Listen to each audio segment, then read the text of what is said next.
બનાસકાંઠા જિલ્લામાં કાંકરેજ તાલુકાના મુખ્ય મથક સિયોરી ખાતે દરબાર સમાજનું એક ઉત્તમ ઉદાહરણ પૂરું પાડ્યું. સિયોરી ગામે ડાભી પરિવારમાં આવેલ ભાભર ગામના રાઠોડ પરિવારની જાનવર પક્ષના જાગીરદાર ક્ષત્રિય દરબાર સમાજને પ્રેરણા લેવા હાકલ કરી.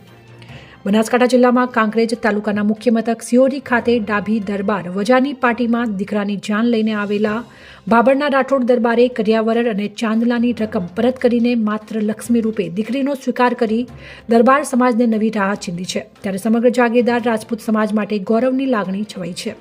ત્યારે હવે આવી જ રીતે ગરીબ પરિવારોને મદદ કરીને અમીર લોકો વતી પોતાના ગામમાં રહેતા દરબાર સમાજના અગ્રણીઓ અને વડીલો, યુવાનો સહિત સમગ્ર ગુજરાતમાં વસતા રાજપૂત સમાજના ગરીબ પરિવારો માટે એક પ્રેરણાદાયક વાત છે.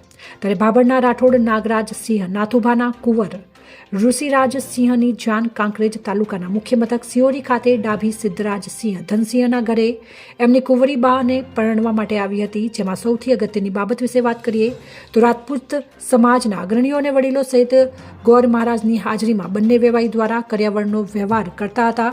ત્યારે દીકરા પક્ષ દ્વારા કોઈપણ પ્રકારનું કર્યાવર કે લગ્નનો ચાંદનો લીધા વગર માત્ર કંકુ અને કન્યાનો અને એક દીકરી તરીકે સ્વીકાર કરી વાયદાની રકમ અને સોના ચાંદીના દાગીના પરત આપીને માનવતા મહેકાવી હતી.